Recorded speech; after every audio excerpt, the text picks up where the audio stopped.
Luna and Chen now, and it also has initiation on top of that. So being able to break the base is something that's always going to be favorable to them. And I think it speaks a lot to the Alliance style, because even back when they picked Lone Druid a lot, obviously he's banned here, but when they did, it was like, we win a team fight, we get a tower, or we get 2 towers. They just always have that potential with every team that they pick. I really think that's a gem, because we still see in the professional levels that some teams just don't have initiation. Yeah. Like last game, obviously that was not the best example because Fnatic just got thrashed on so hard. What was their initiator? Batrider, but Batrider will be countered quite hard by Earthshaker, Dazzle, and whatever else. So sometimes drafts just don't really kind of come together, whether you have initiation team fights or push, if you just are drafting lane by lane by lane. And that S4 sentiment of drafting works so well for Alliance that they want a TI title with it. So. If you look at the bans as well from Team Liquid, they banned 3 of Vandal Bulldog's heroes. So at this stage, do they kind of think to themselves, okay, we kind of know what he can pick? Does that affect the draft? Well, it does affect the draft, of course, because whenever you're taking away a specific player's hero pool, it's going to impact how the laning phase goes. And giving a Lone Druid to Alliance's team right now, they have no hero really to deal with it. I mean, Enchantress is the only one who can reasonably do damage to the bear, and you kind of have to be level 6 to do that. So there's going to be a huge portion in the game where he's going to be able to do more or less whatever he wants. And it could also lead into things like they're looking to pick more gank-type heroes, which means that the supports wouldn't be in lane. So heroes like Lone Druid and Nature's Prophet and Bounty Hunter would capitalize off that very well, because when the supports are roaming, you can just 1v1 versus whatever safe lane hero is there. And any 3 of those heroes would do fine in a 1v1. So maybe they're just looking to play it a bit more gank style. Yeah, there's Slark, so there you go. I mean, Alliance, Emerald Bulldog still has a couple hero left in pool. He could definitely play a Clockwork and Timbersaw. Yeah, Timbersaw's in there as well, so I don't think he's completely banned out. In fact, they're going to draft Emerald Bulldog's heroes last as they pick up Dazzle. So is it a surprise hero? I don't think it is. But let's revisit the question that Shane brought up earlier. When you have Nyx Assassin going against the offlane of Luna, Dazzle, and Chen, that's pretty good, right? Like in terms of Alliance side, you have a mini stun, you have a range slow, and then if you have like a Furbolg or a Troll, that should be enough to get the kill on Nyx Assassin. I think so. I think if you get poison touched and there's a creep there, you're pretty much dead. Yeah. Especially with Blessing, because of how much extra damage you're going to be doing at low levels. So I do think it's pretty terrifying for him. If he starts with boots, though, I don't really see how they could ever catch him. That's really my concern. Well, Luna's like the second fastest character in the game. Yeah, but the Luna is not really what's going to be getting the kill necessarily, because the mini stun from Lucid Beam isn't even going to be there until level 2. Right. So you're going to have to hope that the Chen has a really good creep, and they get like a net and a poison touch off first. And Luna is not probably going to go boots in a safe lane against one hero. It just typically doesn't happen. So if the Nyx has boots and the Luna doesn't, sure, she's still almost as fast as him, but not quite, which means that he'll be able to outrun pretty much anything that comes out of the woods unless he gets smoked on or something. So looking at the draft for Team Liquid so far, I think there is a possibility that Slark will be going mid. Back in the days, I think when Team Liquid went to China for whatever that tournament that Alliance won. G-League. G1? Where Wasn't it G1? G1? Yeah, G1, where Alliance just didn't lose a single match. Slark was the answer around that time. Slark was the answer against Batrider, because Dark Pact does remove Sticky Napalm as well as Flaming Lasso and all the other bat spells. So that was Team Liquid's answer to Batrider, and Batrider was a hero, like insane hero back in the day. So again, we could see Invoker mid. That's very, very normal. But a safe lane Invoker with Slark mid definitely will work as well. If you're safe lane Invoker, are you almost forced to go Exhort? Like, is that the... You can't, do you feel you can't go Quas-Wex, or how does it? I think people had a tendency to go Exort because it transitions more into a hard carry type of a play style, I guess, because of the damage that you do. Quas-Wex isn't known for its damage output. It's known for the control that it gives you during the mid game and being able to like influence team fights in a big way.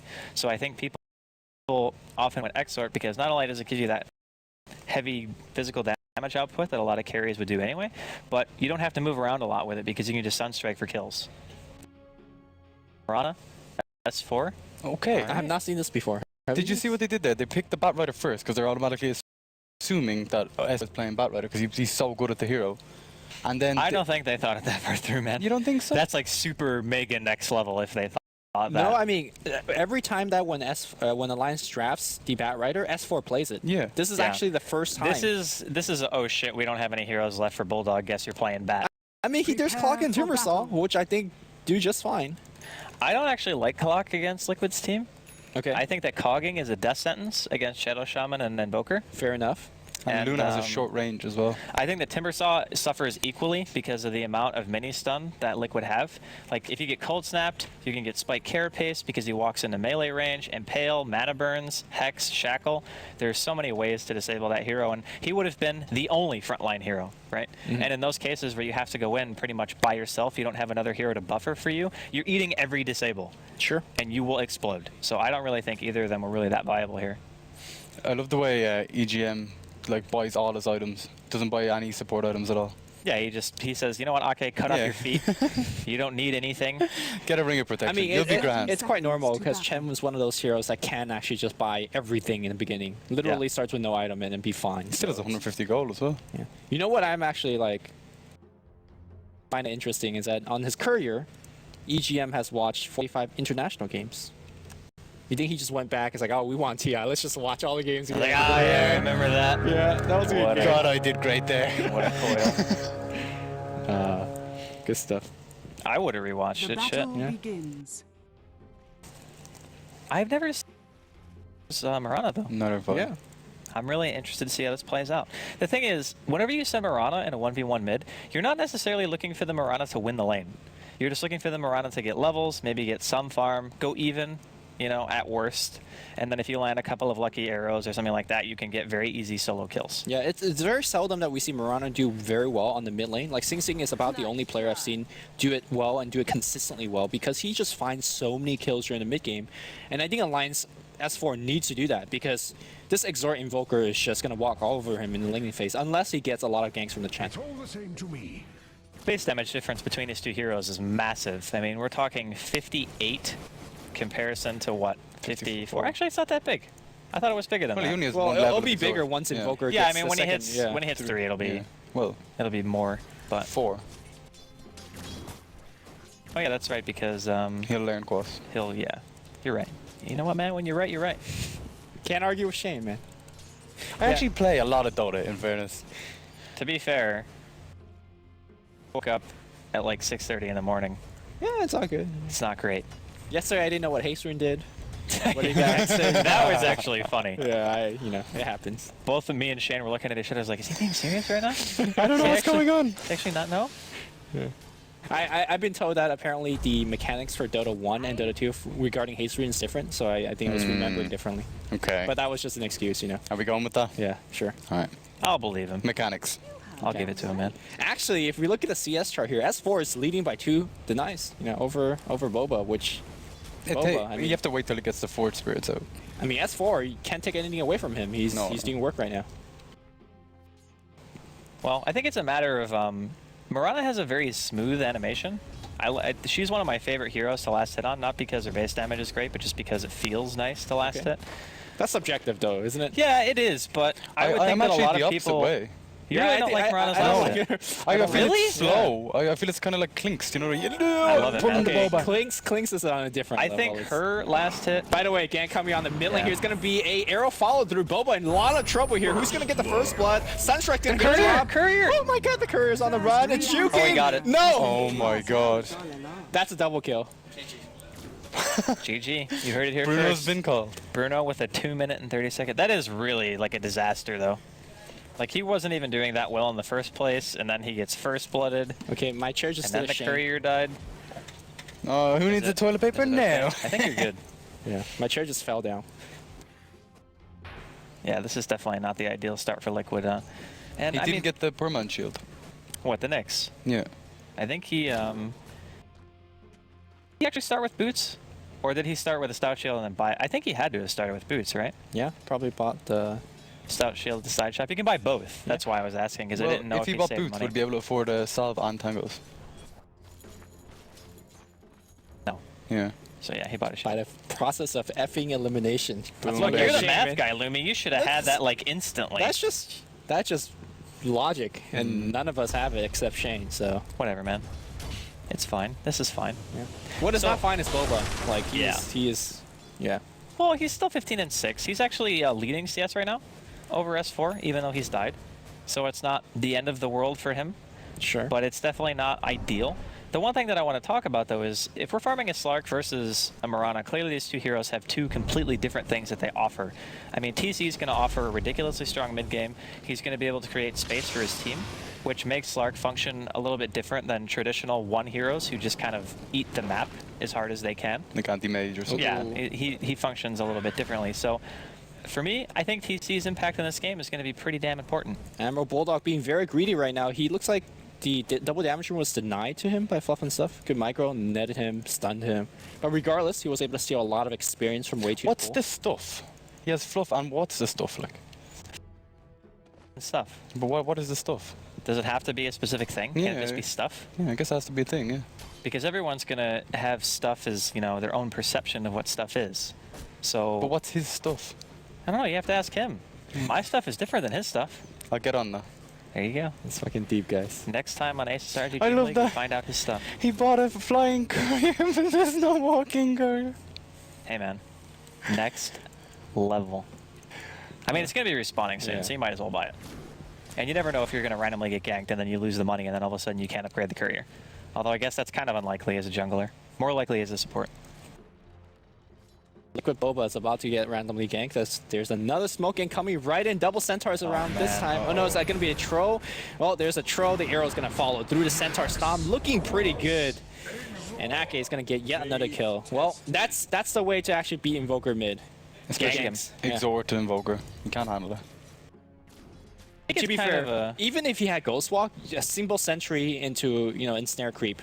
But if he would've done the- tornadoed, he wouldn't have got stumped. I guess.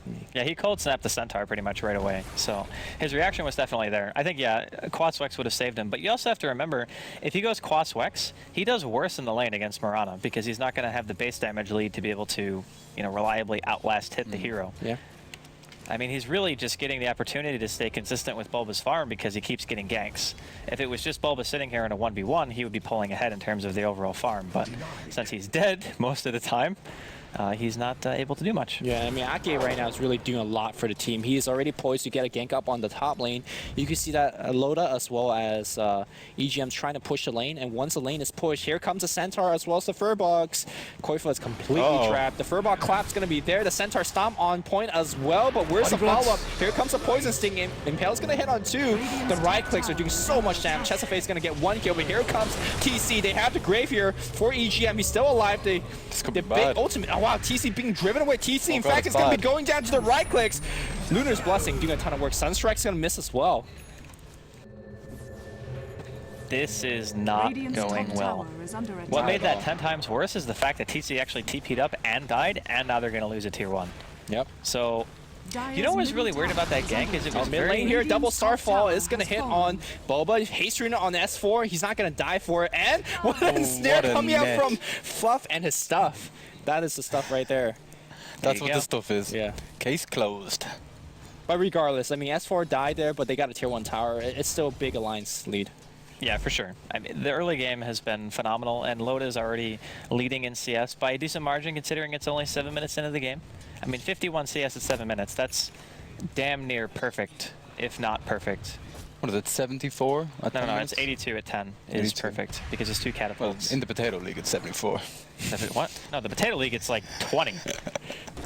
Well, I'm like just 15, saying. but you know. Yeah, it's not like super good, but TC needs to have a very good game, I think, against the kind of lineup that Alliance is running. Otherwise, they're just going to lose other map control too quickly. And I think Slark functions a lot better when he has room. And speaking of not having room, Bulldog not having a great time. Shackle's going to break. Sunstrike, I actually think, still made contact there, and it's going to be a kill on Bulldog. So Liquid trying to claw their way back in. Yeah, for those of you guys that are having trouble with Slark in your pub games, one of the best ways to actually beat him is not allow him to snowball and make sure that your supports have a lot of gold. Because when the Slark has treads and your supports have boots, he is going to just walk over them. A way to actually do that is get those tier 1 towers, and so far they're doing it. S4 is trying to go for that kill. Arrow I like right in the that. face. Double Starstorm, it's going to hit. Fluff. No untouchable. Sadness. I find it a little bit weird that he didn't arrow first, but I knew that he was going for the close range Starstorm to make sure that he got the double hit. So, I mean, it was interesting. Worked out. Yeah. Got the job done. The DD bait, man. The DD bait. Did you see the GIF the other day? The When DK? DKD debate? Yeah, Oh my that God. was sick. That was insane. How sad. And he's like, okay, was Shadow it against Grave. the Storm, right? Yeah, So they had to Storm, yeah. perfectly lined it up, man. It was That- Mushi, right? It I was think. Team DK versus, I don't know. Yeah, but I mean, Mushi is the one who baited it, right? Like he landed the first skill or whatever. I guess.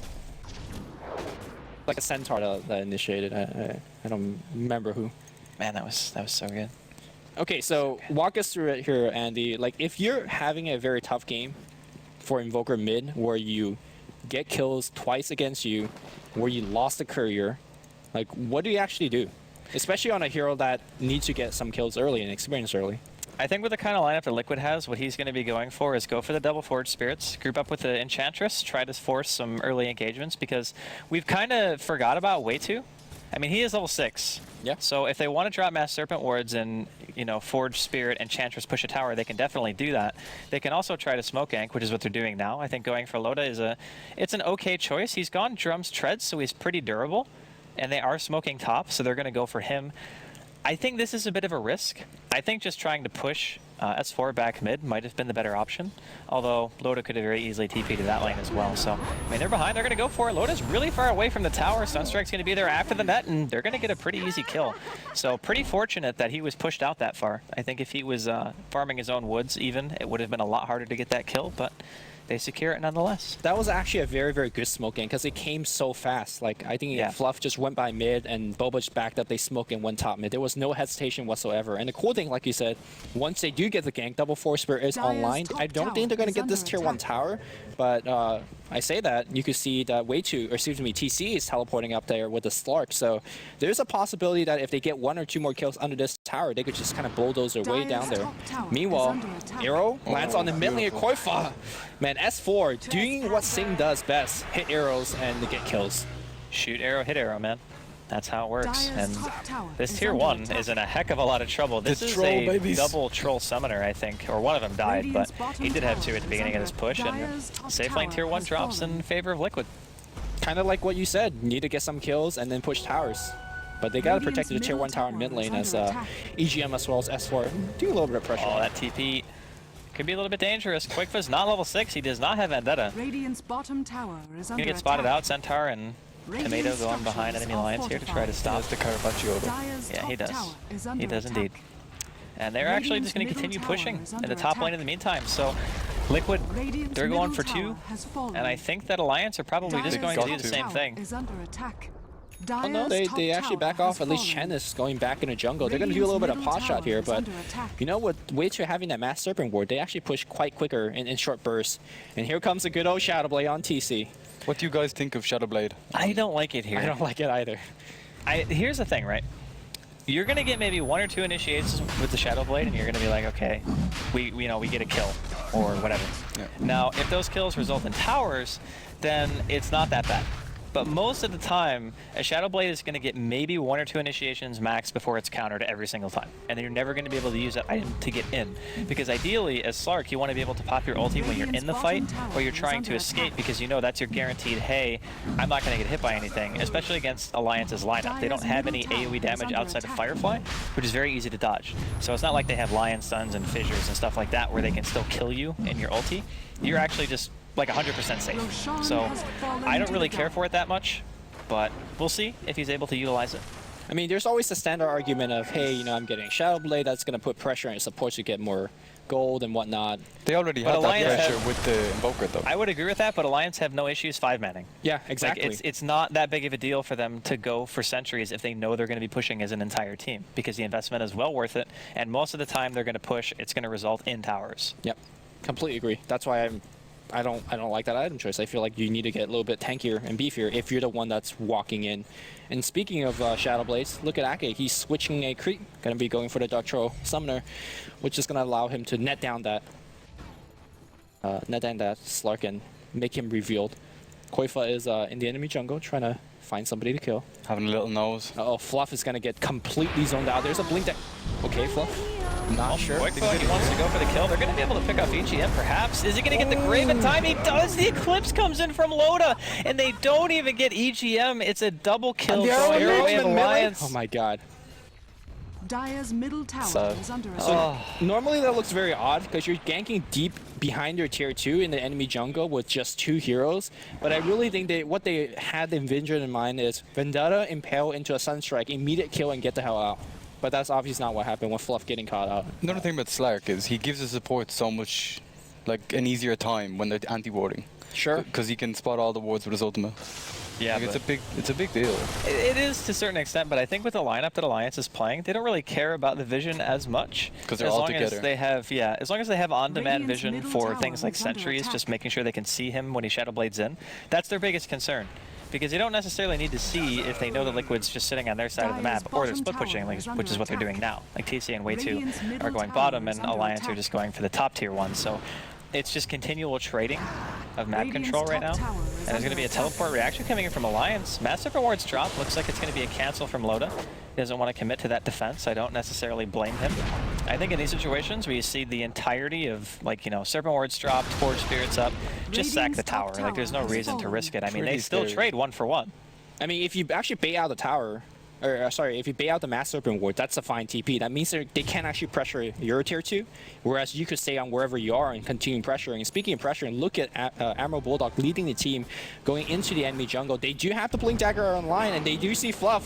Fluff is on the runs, popping the healing attendants. Here comes the Impale. That's going to hit on two pretty good stuff here. They're going to focus on the Admiral Bulldog. He's still alive. Where's the Grave? There's a Grave finally coming out online. Admiral Bulldog still doing a lot of work. Liquid Koifa being dragged up. He's dead. Boba in a lot of trouble in the middle. He is also dead.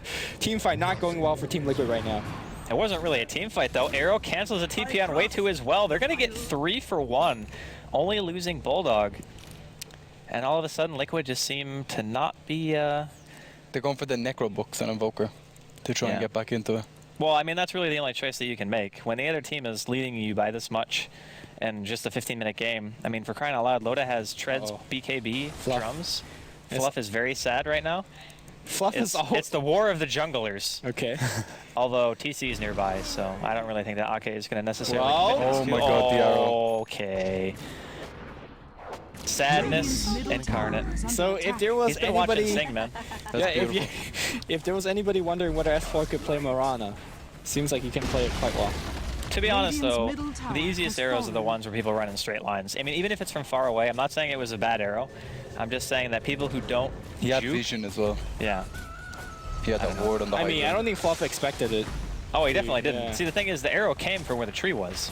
So he couldn't actually see there. Right. Radiant's middle tower is under attack. It was nighttime. So, Radiant Fluff is their in-game structures leader are as well, isn't he? fortified. I believe so. So he's probably telling people what to do and all this when he's walking back to the base. Yeah. And all of a sudden, "Duh, arrow to the face. All of a sudden, you just hear that noise, and you're just like, No. everybody No, knows what no. the arrow sounds like, And your right? screen kind of shakes red. Yeah. You know, you take damage. You're like, no. I've had that happen to me so many times to where I've been looking away from where here actually is, because you know Yeah. sometimes you click around to look at other Yeah, stuff, have a little goose and a gander. and then TC's not looking away because he just got Flaming Lasso. Oh no, the Impale did Thanks, not man. hit. TC Shadow Blade's not getting him out of there. Koifa though is going to use his Vendetta back out. No Sentry on the ground, but regardless, they got TC dead for 30 seconds, and that means Alliance have a big window to actually destroy this no tier 3 glyph tower. either.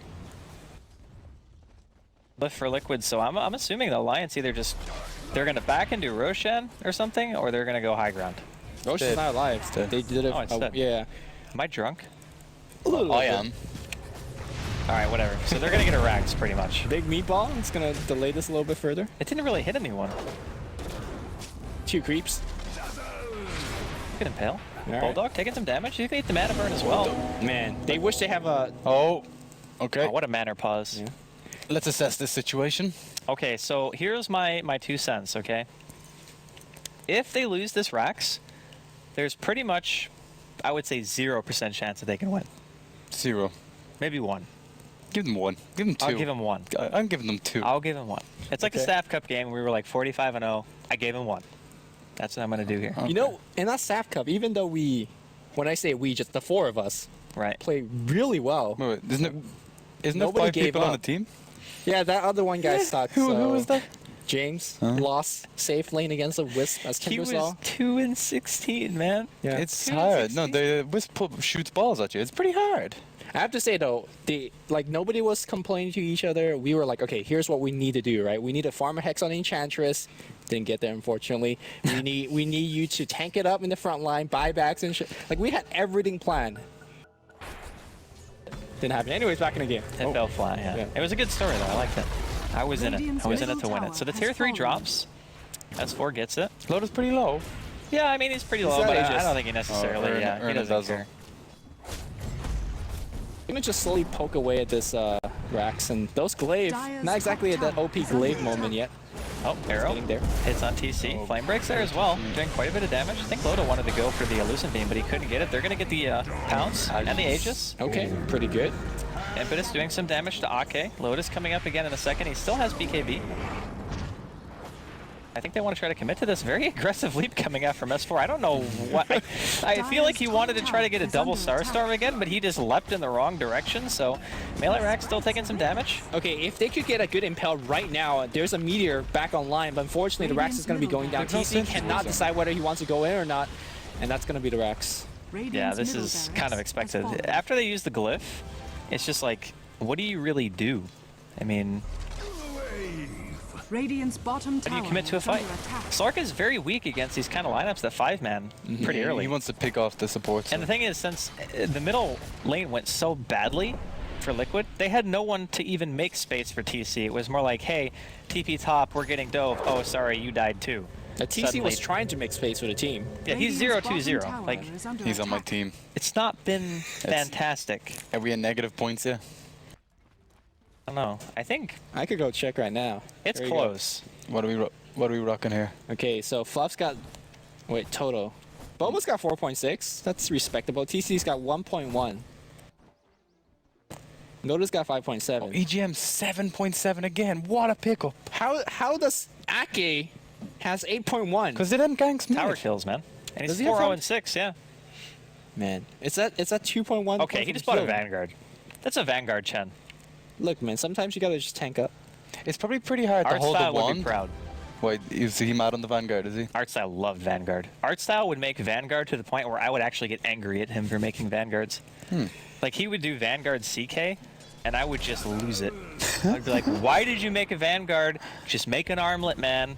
Radiant's bottom tower. And that was way back when armlet toggle was still really ridiculous. And Vanguard was like nerfed Vanguard. Yeah, Vanguard was the broken, it doesn't even block as much as it says it blocks Vanguard. Yeah. But anyways, I mean, Chen's 4-0-6. Gotta keep that streak alive. Yeah. Ain't dying here. Liquid, they get the tier 1 middle. They lose their tier 1 or tier 2 safe lane, excuse me, in the meantime. Alright, so at this fight, they have everything online. They gotta hit a 2-3-man impale, and speaking of which, Admiral Bulldog is hovering on the side, getting flying vision due to Firefly, and he's getting ready to jump. But it seems like Team Liquid is completely prepared. They know Admiral Bulldog's coming from south. Oh, TC wants to go for the engagement, possibly. Eats a losing beam. Gonna heal up, pounces away. Damn that Duke. Courier just walked into the entirety of Alliance, but no one seemed fit to attack it, so it's gonna just float its little bunny way back, and it's gonna be up soon. And they're just slowly chipping away, and they're, I think, waiting for TC to get that one critical pounce off. Here comes the Impale, it whiffs. Time to back out. Delta split time. Oh, DC, he's forced to engage, has forced to pop the ultimate. It does find S4, but the BKB comes out from S4. Here comes the last on TC, and unfortunately, he's going to be going down once again. Eclipse coming out from Loda, and the rest of Team Liquid just drops. Yeah, it's not looking great, and there's the GG. Damn, who got the last kill? Oh yeah, we have to check that. Oh yeah, that's right. It the same was Murana? S4, yeah. No, I think it was Ake. No, wait, no, yeah, it was Ake, because after Fluff died, he typed GG. So, there you go. Ake gets the last kill of game 2 of the day. It's the same story in this game again. The mid lane kind of decided the game nearly. Yeah.